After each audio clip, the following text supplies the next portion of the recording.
Kamusta mga kababayan? Saan ka man ngayon? Dubai, Los Angeles, Toronto o Davao City?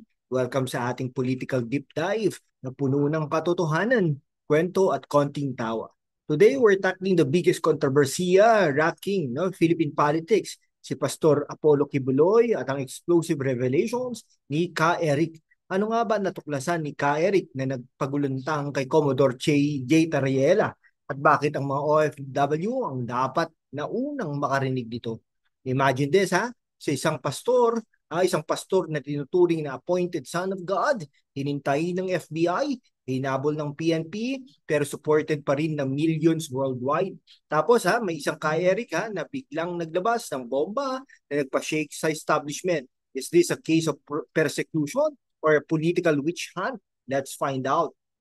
Ako nga pala si #WalkWithLan, your guide sa mundo ng Philippine politics with a twist of humor and hard-hitting facts. Ang episode natin ngayon ay para sa mga kabataang Pinoy at OFWs na gustong maunawan ang laro ng politika sa Pinas. Ha? We'll dive into Pastor Kibuloy saga, kay Eric's revelation, and the policies behind this drama. Plus, we'll break it down with satire, stories, and global context para hindi ka mabore kahit ilang mga minuto ang haba nito.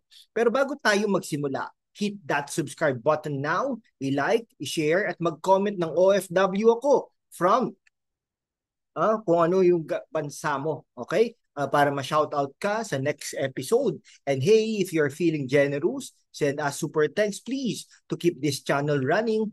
Perfect for our OFW family sa Saudi, Qatar o Singapore na gustong suportahan ang katotohanan. So what's on the menu? Una, we will unpack the Kibuloy controversy, his rise, his fall, and why he is still a global figure. Pangalawa, we will analyze Ka Eric's bombshell na nagpakokak sa mga critics.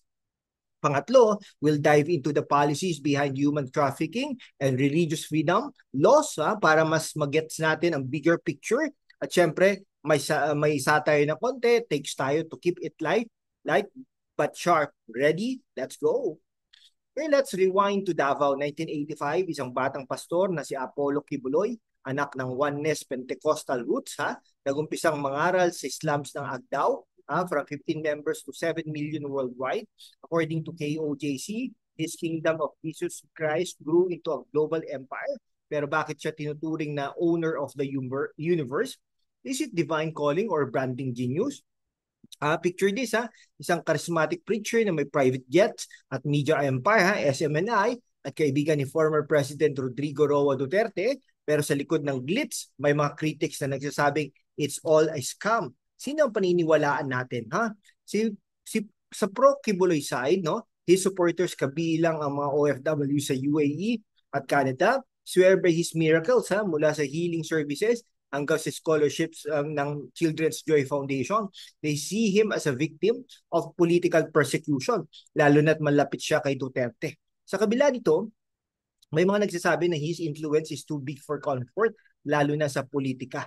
Sa anti-Kibuloy side naman, ang FBI at Senate, led by Senator Risa Ontiveros, accuse him of serious crimes, human trafficking, sexual abuse, at money laundering. Pero wait, bakit ang timing? Why now when Marcos and Duterte are clashing? Is this a case of selective justice? Let's be real kung si Kibuloy ang owner of the universe, bakit hindi niya i-own ng FBI wanted list?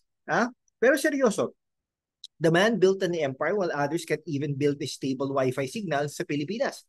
Ano ang secret niya? Divine powers o political connections? Comment below kung anong sa tingin mo.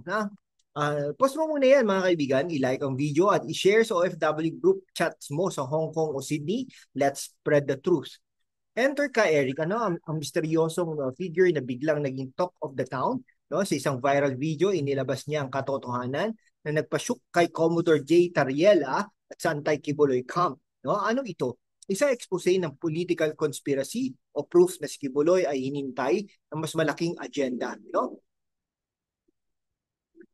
Imagine si Ka Eric nakaupo sa harap ng camera, dropping facts like a Pinoy version of Sherlock Holmes. Sabi niya, mga akusasyon kay Pastor ay gawa-gawa ng mga gustong sirain ng KOJC at may dala siyang receipts, document, testimonies at connection sa high-profile figures. Pero ka-Eric, his supporters, lalo na sa OFW community sa Japan at Qatar, believe he's exposing a Marcos-led smear campaign. They point to Kibuloy ties with Duterte and his endorsement of Bongbong Marcos in 2022 as reasons why he's being targeted. Plus, ka-Eric's claims align with Kibuloy's narrative of being a hero against communist rebels as backed by Senator Robin Padilla. Critics call it a distraction. Sabi nila si Ka Eric ay isa lang sa mga propagandista ni Kibuloy using SMNI to spread misinformation. No? Commodore Tariela, vocal critic, insists the evidence against Kibuloy is airtight mula sa US indictments hanggang sa Senate hearings. Pero bakit parang scripted ang laban? Is Tariela playing a bigger role? Let's talk policy.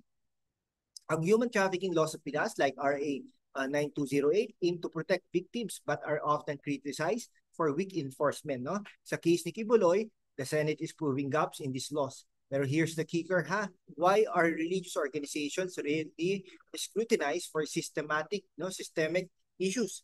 Is it freedom or religion of fear or backlash? Kung si Ka Eric ang magiging next James Bond, ang codename niya ay Kokak 007. Pero seryoso, bakit parang teleserye ang labanang ito? Kibuloy versus Marcos, Ka Eric versus Tariela, kailangan na natin ng popcorn. Ano sa tingin mo? Mga kababayan, sa Dubai at Toronto, sino ang mananalo? Drop your thoughts sa comment section. Mag-subscribe na para hindi mo na mamiss ang next expose. Send us a super thanks from Saudi or Singapore to support our research. Let's zoom out, no? Ang Kibuloy saga ay hindi lang tungkol sa isang pastor, It's a proxy war between the Marcos and the Duterte dynasties. Picture this, Davao, the Duterte stronghold versus Malacanang, the Marcos turf, Si Kibuloy bilang spiritual advisor ni Duterte ay naging pawn sa political chessboard. Okay, Kibuloy endorsed Marcos and Sara Duterte, pero ngayon he's accusing Marcos of plotting his assassination with the US. Ano ang nangyari? Is it betrayal or just politics as usual? His camp claims the Marcos admin is using him to weaken Duterte's influence before the 2025 midterms. They point to the timing of his arrest, September 2024, and the Senate probes as proof of political vendetta. OFWs in Australia, the UK echoed this, saying Kibuloy's charity work is being ignored. The Senate, led by Hontiveros, argues it's about justice, not politics. The U.S. indictment from 2021 details horrific allegations, sex trafficking, coercion, and cash smuggling. Pero bakit ang bagal ng extradition talks? Is Marcos protecting Kibuloy or just playing it safe?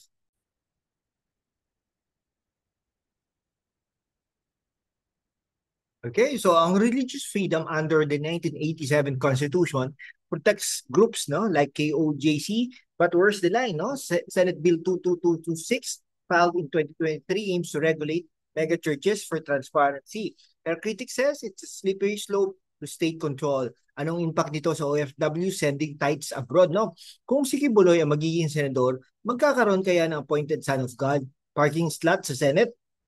Pero seryoso, bakit ang daming politikong tumatakbo para protektahan siya? Is it loyalty o lagay? Shoutout sa mga OFW sa Italy at Japan.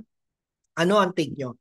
I-share mo to sa mga OFW group mo sa WhatsApp, mag-comment ng Team Kibuloy o Team Justice para makount natin ang laban. Para sa mga OFW sa Riyadh, Doha at Los Angeles, si Kibuloy ay hindi lang pastor. Siya ay symbol of hope. His SMNI programs reach millions, giving spiritual guidance sa mga nalulungkot abroad. Pero with his arrest, many OFWs are asking, ano ang mangyayari sa KOJC? Will their tithes reach the needy? Noong 2018, an OFW from Dubai shared how Kibuloy's scholarship helped her kids finish college. Pero ngayon, may mga nagsasabing ang pera ay napunta sa lavish lifestyles. Sino ang totoo? KOJC claims to have 2 million followers abroad, Many of them OFWs. They argue Kibuloy's arrest is a blow to their community, lalo na't SMNI was banned from YouTube in 2023. OFWs in Singapore and Germany are rallying online, demanding justice for Pastor Apollo. Okay, critics say KOJC exploits OFWs, pressuring them to donate for fake charities. The U.S. Treasury's 2022 sanctions highlight how funds were allegedly misused. Pero bakit ang daming OFWs pa rin ang loyal? Is it faith or manipulation? no? Sa US, mega churches, no, like the Joel Austin's face similar scrutiny. Sa Pinas, it's Kibuloy. Globally, religious leaders wield political power. Think Vatican or Saudi clerics. Anong lesson? Power without accountability breeds controversy. Kung si Kibuloy ang magiging OFW, anong trabaho niya? CEO ng universe. Okay, pero seryoso, bakit ang daming OFW sa Qatar at Canada na naniniwala pa rin sa kanya? Is it faith o homesickness? Mag-comment down below mga kababayan. Okay, mag-subscribe para sa weekly political exposés natin ha. Send a super thanks from Australia or UAE to keep us going please. Okay, so ano ang natutunan natin? Si Pastor Kibuloy ay hindi lang isang pastor, siya ay isang political lightning rod, no? Si Ka Eric with his COCAC revelations has exposed cracks in the establishment narrative. Pero ang tanong, is Kibuloy a victim of persecution or a master manipulator? The policies on human trafficking and religious freedom need a serious overhaul to protect the vulnerable, lalo na ang OFWs. Sa global stage, this saga shows how faith, politics, and power collide. No? Para sa mga kababayan sa Dubai, Toronto o Davao, your voice matters, no? Anong take mo? Justice o vendetta? Okay, ang katotohanan ay hindi laging black and white, no? Kaya naman, keep questioning, keep watching, at keep supporting channels, no? Like this na naglalabas ng totoong kwento. Shoutout sa mga OFW sa Saudi, Japan, at Australia. Kayo ang tunay na bayani. Kung nagustuhan mo ito, ha? Hit that subscribe button. I-like, i-share, at mag-comment ng OFW ako from kung anong lugar mo dyan, no? Para ma-shoutout ka. Okay? Okay, now, send us a super thanks naman, please, to fund our next expose. Perfect sa mga kababayan sa Qatar, Singapore, at Los Angeles. Okay, salamat sa panonood, mga kababayan. Stay woke, stay informed, at magkita-kita ulit tayo sa next episode. God bless at ingat kayo wherever you are.